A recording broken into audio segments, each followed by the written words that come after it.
The teeth arms of the South African Army are the Infantry Corps, the Armoured Corps, and the South African Artillery. In operations, the teeth arms are supported by the supporting arms, the Anti-Aircraft Artillery, Engineer Corps, and Corps of Signals. Further support in operations is rendered by the various services: Personnel Services Corps, Ordnance Services Corps, Technical Services Corps, SA Corps of Military Police, SA Corps of Musicians, SA Catering Corps, SA Intelligence Corps, and Finance Services Corps. The South African Infantry Corps is the largest corps in the Army and plays the biggest role in any conventional or counter-insurgency war. The role of the infantry, whether motorized, mechanized, airborne, or mounted in any other type of transport, is to seek and destroy the enemy.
The task of the infantrymen is to defeat the enemy in hand-to-hand battle. The infantrymen can do this under all weather conditions, on any type of terrain, by day or by night. The infantryman carries his weapons and equipment with him, therefore easily transported by vehicle, aircraft, or on horseback. Infantry battalions have their own support weapons and can therefore operate for limited periods. The battalion possesses rifles, machine guns, mortars, anti-tank weapons, and a variety of grenades, which gives high firepower. The weapons and equipment of the infantrymen are compact and light. This enables him to make use of natural cover and to blend in with his environment. Further protection is afforded by trenches, slit trenches, and armored and mine-protected vehicles. As far back as the 18th century, the infantry was described by Sir William Napier as the queen of battle. Infantry can gain and hold ground. Without infantry, this is not possible. Only the fit and well-trained soldier will survive in battle. Infantry training is therefore hard, intensive, and realistic. Slogans are, the more you sweat in training, the less you sweat in battle. Train hard and fight easy. The motto of the infantry is, exercer, strive for perfection.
The South African Army has two types of artillery, field branch artillery and anti-aircraft artillery.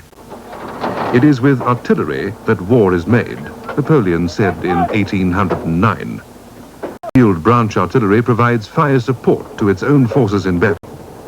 Fire support is aimed at killing and neutralizing the enemy and at destroying his weapons and installations.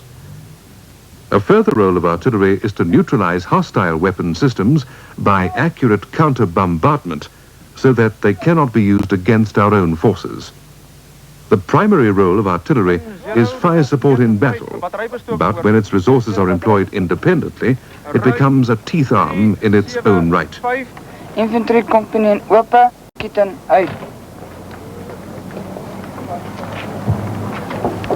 Water stoppen!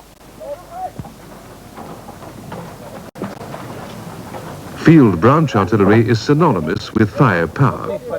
To deliver maximum fire support, it is organized as a weapon system with a blunt end from where the weapon is launched and the sharp end where the destructive effect of the weapon is achieved.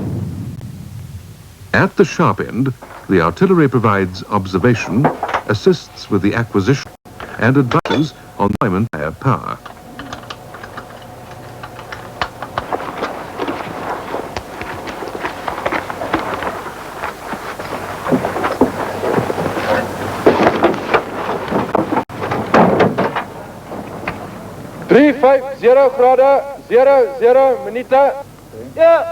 Observation and fire control are done by observation post officers.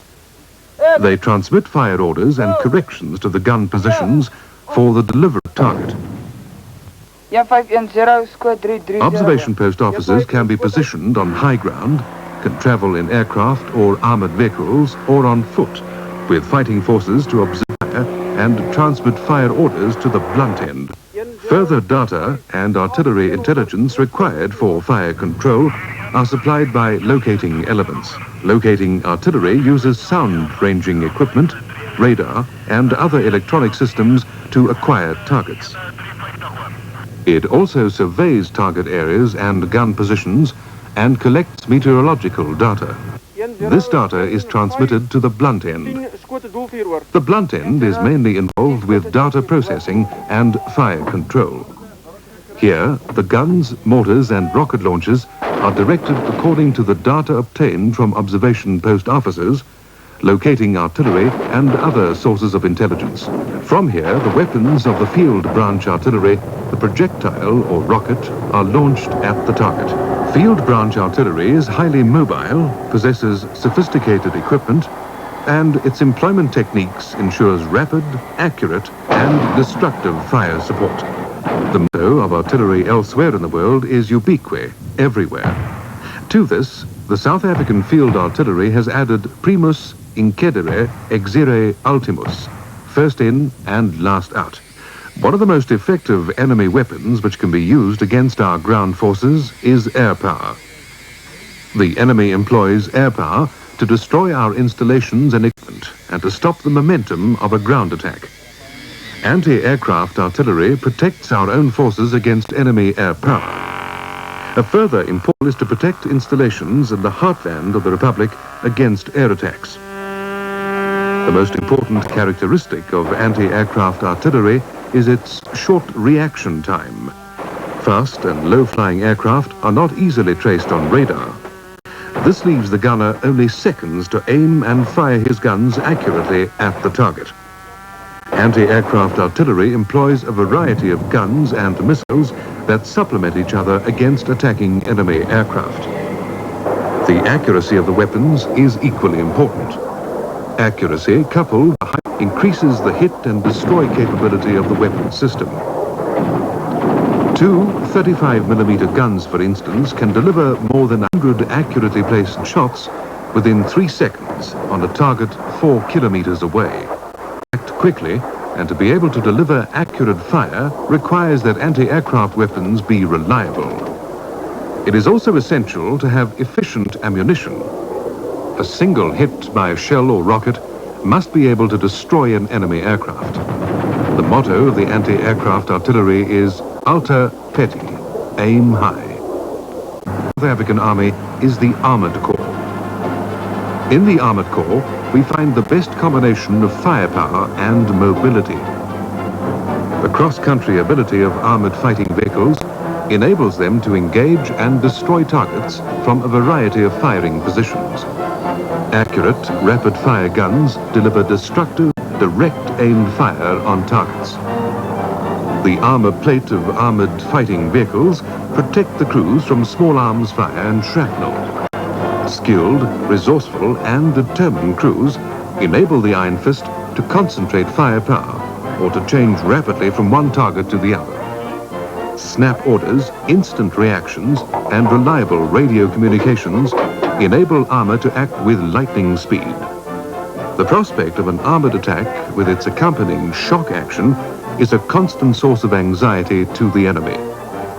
During the attack, the accurate, direct fire of armor plays a decisive role. Such fire destroys enemy weapons and positions, and is a deadly force against an enemy without armor protection.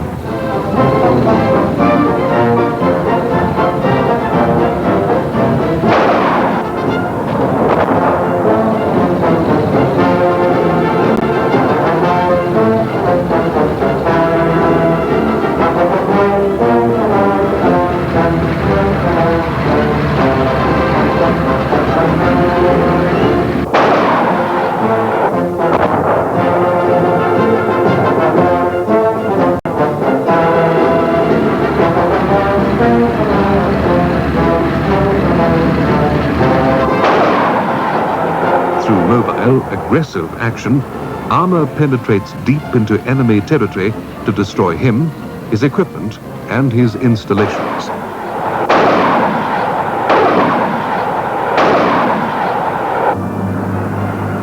The main armament of the Armored Corps are tanks and armored cars.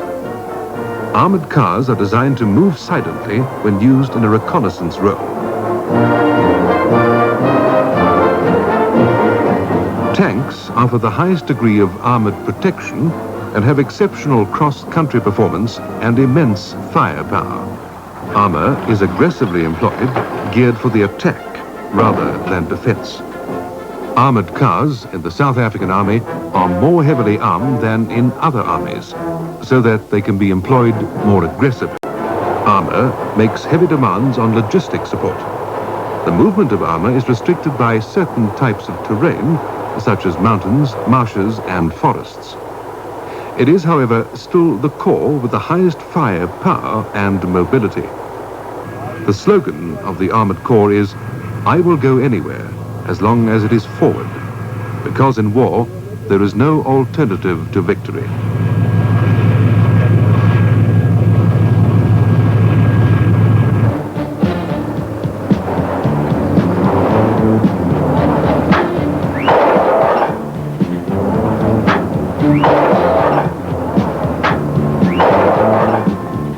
Members of the Engineer Corps are the military civil engineers of the South African Army. The role of the engineers is to increase the mobility of our forces and at the same time to impede that of the enemy. To do this, engineers must be able to build or destroy bridges.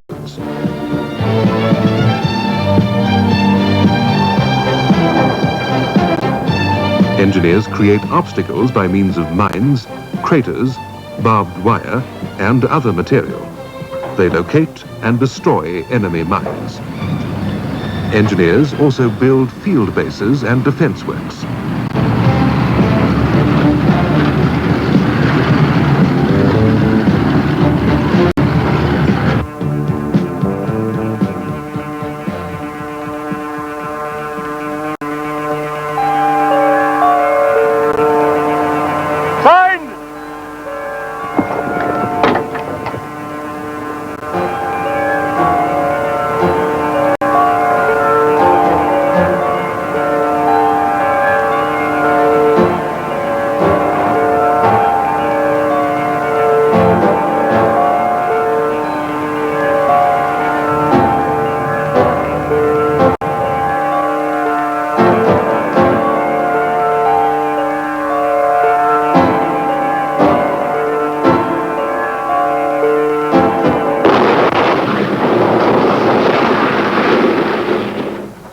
They are responsible for the supply of water, field survey, and the drawing and printing of maps.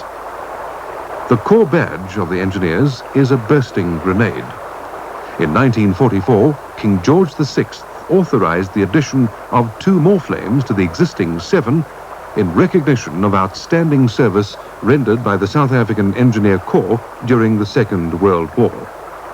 Their motto is ubique, everywhere.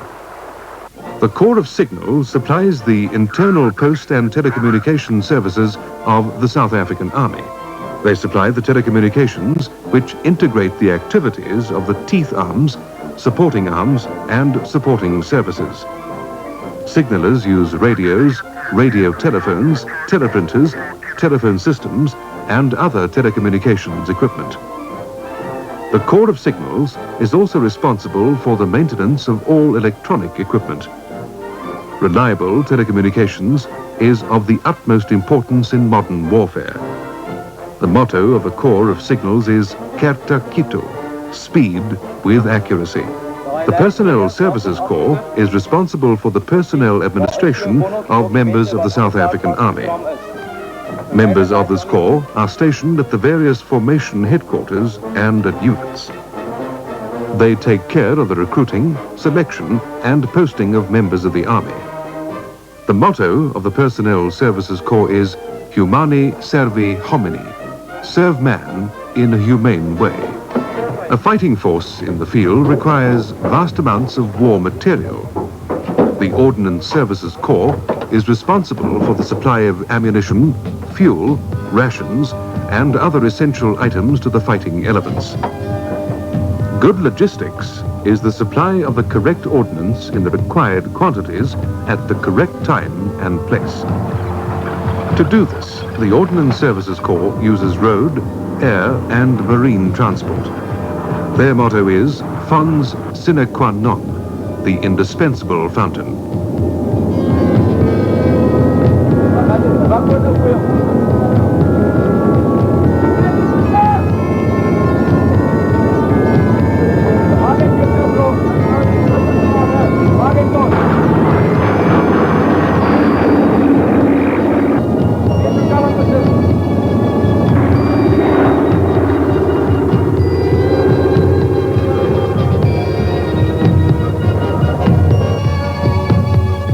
The Technical Services Corps is responsible for keeping the wheels of the Army rolling. They also repair all weapons and equipment, excluding telecommunications equipment, varying from a sensitive compass to a massive tank. The principle is that repairs must be carried out as far forward as possible. This ensures that weapons and equipment are again made available for active service with the minimum delay. When vehicles, weapons and equipment cannot be repaired on the spot, they are recovered to installations further back.